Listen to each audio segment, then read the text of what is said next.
Hey guys, we're back again for another episode of Townsley Talks. My name is Damon Beard. I'm an attorney at the Townsley Law Firm. And today I got the privilege here to ask some questions to Dr. Edwards. How you doing? I'm great, sir. How are you? Good. So Dr. Edwards, tell me about yourself. Well, I'm actually a transplant to Louisiana. I was born in South Carolina, and through life, kind of moved around the East Coast a little bit and landed in Louisiana, and I'm happy I did. Well, good. So look, this is why we're here today. So me and my wife and my kids, we go to all the McNeese basketball games, and we sit right across from the band. And I tell you what, we were at a game earlier this year, and we have a text message in our group, our advertising and marketing group, and I text them, and I was like, hey, we have to interview the band director. I was like, this guy in the band is absolutely killing it at this game. I just think the energy was just crazy, and you guys look like you were having a blast. Is that a normal game for you guys? Yeah, it's normal. We really enjoy supporting our Cowboys and Cowgirls in the Townsley Law Arena. It's a lot of fun, and it's almost like, hey, I get to do this, living the dream. So you're the actual director of the Courtside Cowboys, correct? Yes. And tell me, what is the Courtside Cowboys? The Courtside Cowboys is the basketball band arm of the McNeese Bands program. In the McNeese Bands program, we have 5 total bands. We have the Pride of McNeese, which most people know from the football games. We also have the Wind Symphony, Symphonic Band, the Jazz Band, and the Courtside Cowboys. And the Courtside Cowboys is the group that performs primarily for basketball. All right, and what's the selection process? How does a band member become part of that group? Well, in actually September, the students submit an audition. We usually do auditions virtually through YouTube links, and then from there, I select based upon what we need. And so far, I don't have to turn too many people away because the more people, the better in most cases. And it seems like they have a blast. Oh, they do. They do. And I can tell you have a blast as well, right? I try to.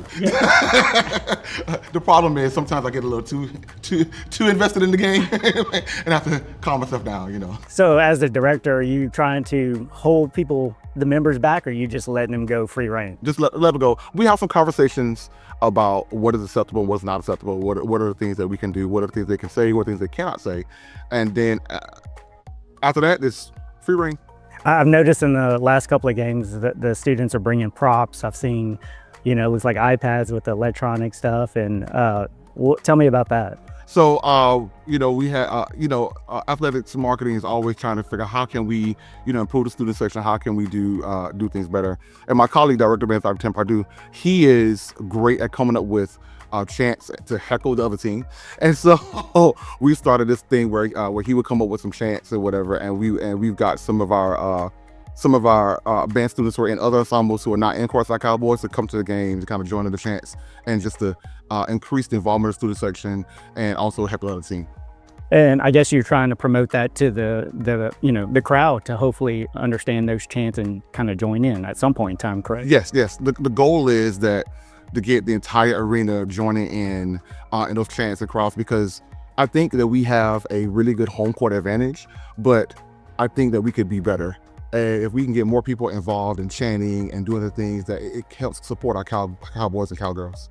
And why do you think it's important for the band to show their support for the men and women's basketball team? Well, one unique thing about college that's different from the pros is that college student atmosphere. Like, it's one thing for me to be excited about the game, but it's my job. But these students, they are attending the school, so it looks good for them to say, hey, I did this when I was in college, and I look back on some of the experiences I had when I was in band in college, and I was like, oh man, I thought it was really cool to perform in these football NFL arenas when I was in college band, and our students with the team is successful to get to travel and be in these NBA arenas and do all these things, and so it's a really great experience for the students.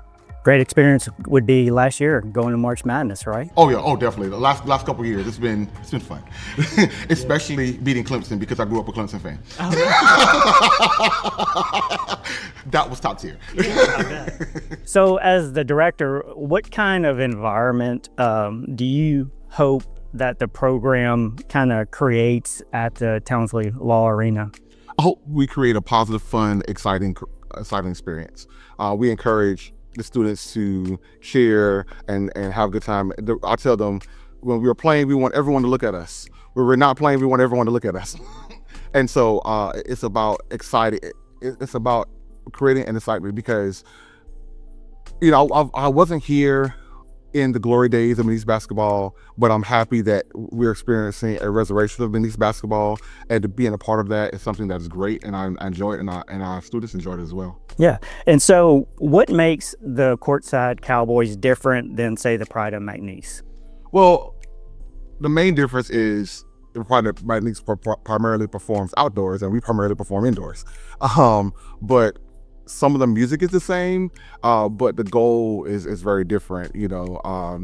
There are strict rules about, when you can play in football and basketball, and they differ. Football sometimes is a little looser about when you can play, and so we have to maximize the 90 seconds we get on a timeout to play and to really have an impact on the game.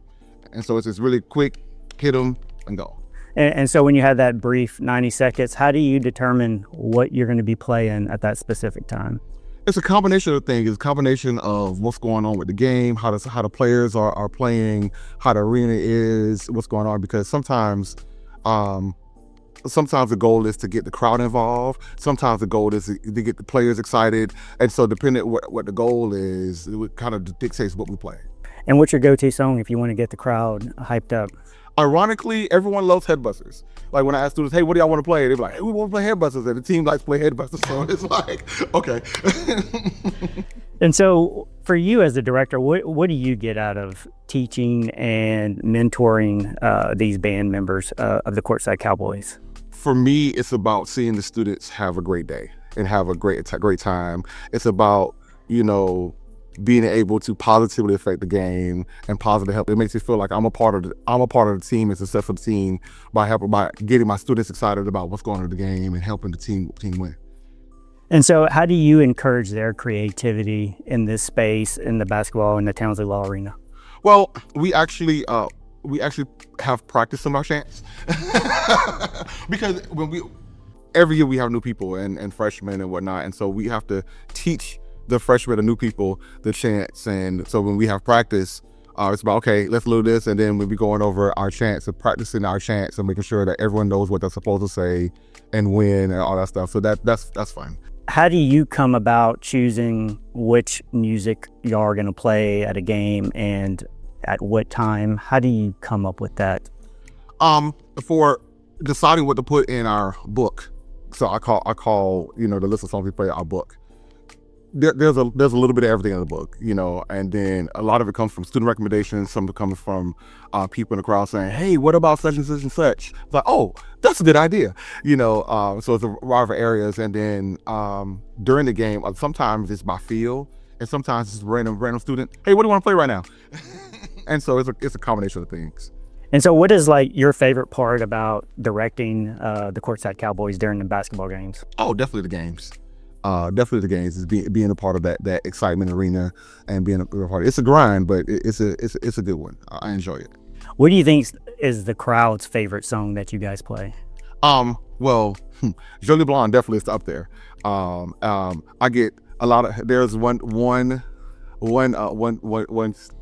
lady. She loves Magnificent Seven, and if we don't play Magnificent Seven, she's looking at me. Where my song at? So that's always good. So it sounds like the crowd's kind of into it with the band, and they're making recommendations, and it just seems like it flows pretty good between you and the crowd and the band. Oh yeah, it's good. We have the best fans in the world, and they love their show. The band is really great, and we appreciate them for appreciating us.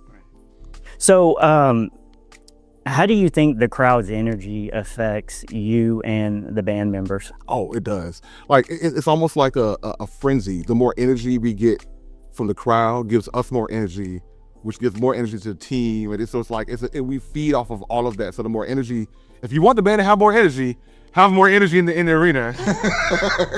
Well, the last couple of games, there's been some energy in that arena for sure. Oh yeah. Okay. So yeah, I can see it's a feeding process between everybody's feeding off of each other, and it's really cool once you have the crowd into it, the band into it, and the basketball players into it. It's probably one of the best places to watch a basketball game. Yeah, and it's ironic because I don't really get to experience the fullness because, I have a headset on, so my ears are covered. And so sometimes when I take the headset off, it's like, wow, I didn't realize it was that loud in here. And I'm just like, oh yeah, it's always that loud. I was like, oh, I don't know. So what is one thing or two things that you would want the fans to know about the band that they may not already know? There's a lot of work that goes behind the scenes to make what we do happen. And I don't think people really fully know like how much work the students put into it. The students put in a lot of work behind the scenes to be good. And the good part about what we do is if we do our job well, people think it's easy, but it's not easy. These students, in addition to going to class, and some of them work, the vast majority of the band have jobs too. And so they're going to class, they're working, and they're putting in the time just to be good at the arena. And so the one thing I would say is you have no idea how many hours it takes for the students to put in to be able to do what they do. It's a total commitment. It's total commitment. And it's just like the basketball team, the men's and women's, they commit, practice, and they want to make their work perfect, and band same way, right? Oh yeah. We have about 30 to 40 songs in our book, and the students have to be able to play all of them. So it seems like every year that the band gets louder and louder. Like and it's great, and it's awesome, man. And so my son, he's a freshman at Sam Houston High School. He plays the drums. He's in the band all in middle school, and like we love it. And we were talking the other night. It just seems like every game it's like louder and louder. Is that something you're pushing forward or trying to do? Well, actually, I'm actually having to hold them back a little bit because we wanted to be loud. We also wanted to sound good. Even though I tell them I'd rather you play loud and wrong than soft and quiet. But we literally practice and we work on teaching them how to push the air and how to play with a controlled sound and how to play with a good sound, but also a powerful sound. And it seems like you guys have a heavy bass members in the band. Is there a reason for that? Not so much like the wind, but a heavy bass? Oh yeah, it sounds louder. That's by design. It seems like especially where we are, I mean, it seems like the crowd, I mean, you can hear the band, but you can feel it. That's good. It's just, it seems to me like it's just so loud, intense, and it's just like you feel the band. And that's kind of probably what you want as a director, right? Yes. I mean, you want the crowd to hear it, but you want to also have them feel what you're producing. Yeah, we want that energy because if we have energy, that energy spreads. So that's the goal. And so all this brass, what does that mean for your sound? Our sound is dependent upon our brass, but also our color comes from our woodwind. So you may not necessarily hear the woodwind players' instruments themselves, but if they weren't there, you would notice the difference because it wouldn't sound as full. They help round out the sound. Is there a difference, or is there any competition between your woodwind section and your brass section? I mean, competition, I would say no, but I would also say yes because I'm competitive.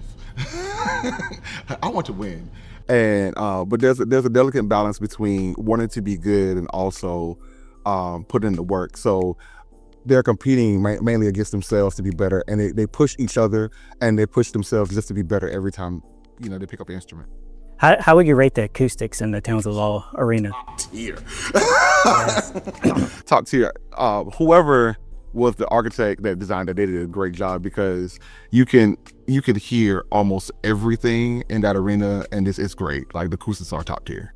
And so, do you give the band members the freedom to just kind of go all out on volume, or are you having to rein them in more than you would like? Well, they have free reign with some restrictions. The way I say is don't play past where you sound good, and so it's about teaching them where that balance is and having them understand themselves and making sure that even though we're playing power, that it's a good balanced sound. And sometimes we're better than other times, but the goal is to free reign with good sound and control. Yeah. So is there such a thing as too loud? Yes, there is. And I say that because we don't want to be loud just to be loud. We want to be loud with purpose.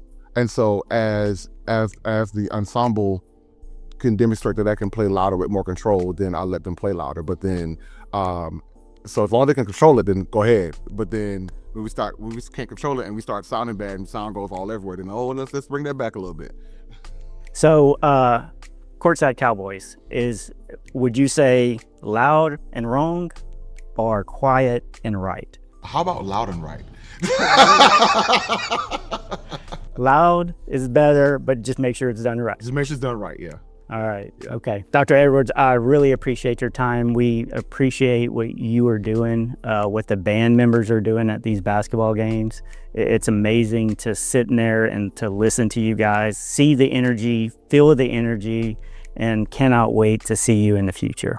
Thank you very much, and thank you for your continued support of McNeese Athletics and McNeese Bands.